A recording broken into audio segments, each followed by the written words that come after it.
So I know that in Deborah Kolb's book, it was her place at the negotiation table, and that women come into a male-oriented negotiation style and setup and so on. So if you have to work in that environment, then there's one way of doing it. And if you can actually influence the creation of an environment that allows for women's strengths to shine through, that would be even better. However, there is an important message here, and that is that women need to understand all the different dynamics that could happen and how to address those dynamics and overcompensate maybe some of it. So if you're not feeling comfortable where there's a different kind of style, then how do you acclimate to that style if you can't influence changing the style? So the whole idea also is to have some sense of agency. You either try to make a difference and change the environment so that the power dynamics are more equitable, or then you have to acclimate yourself and adjust and not be thinking about it, because if thinking about it too much then may inhibit your own way of coming forward and speaking your mind in those kinds of contexts.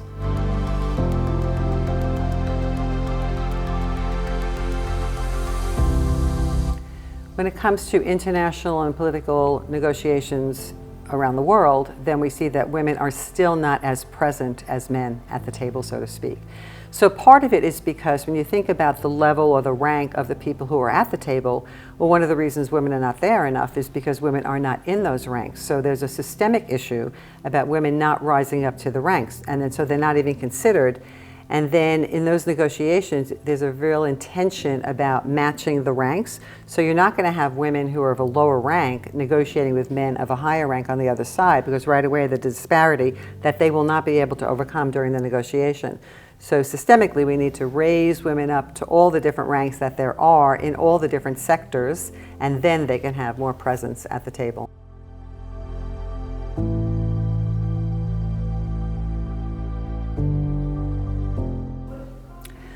So women have more presence at the grassroots level as compared to the higher ranks, because that's easier access. A lot of the organizations, they founded themselves, and maybe they're focused on women and children issues, right? So if you think about John Paul Lederach's triangle, where you have the grassroots, the middle influencers, and then the elite, we need to have more women present in those different levels so that then they can also have a seat at the table.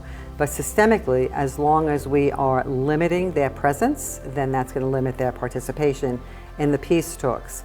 However, if we consciously try to raise them, then we know that over the years it does take time, but that women will be present. And maybe they can also take the initiative and lead in other ways, even if it's not track one super high level negotiations, as that, especially that middle grouping, especially with academia and other kind of industry leaders, there's still a lot of opportunity and a lot of influence they can have in that step.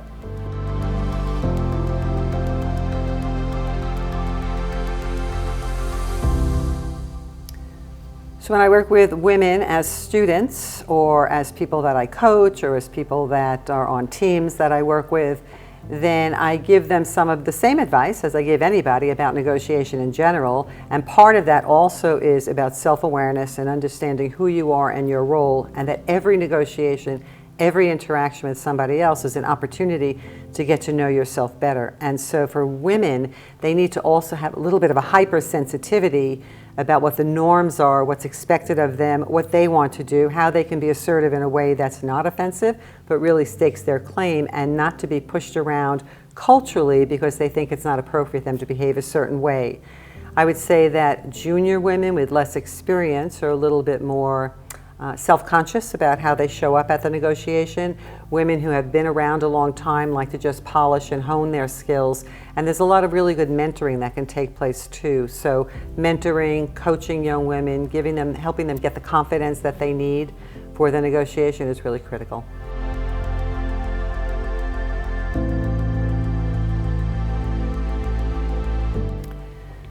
So I think the first thing is that women have to know who they are. They have to know themselves so that they can be centered and confident and authentic in whatever they're doing. So it's hard to only think about which norm should I be in any cultural context, because then that's a little bit of a burden, and then it takes you away from really focusing on the main points of the negotiation. So showing up with your authentic self, because you know who you are, you know what you have to offer, you know what your strengths are, then that comes through, and then you can negotiate within the negotiation those different dynamics. Because research shows that even if women do try to be more assertive and try to have more of a dominant presence in a negotiation context, the counterpart to who they're negotiating with, we don't know how they're going to respond to that. They may welcome that and feel comfortable, or they may say, hey, stay in your lane, because that's not the behavior I expect a woman to have, and so then they discount or disregard your offering in that negotiation.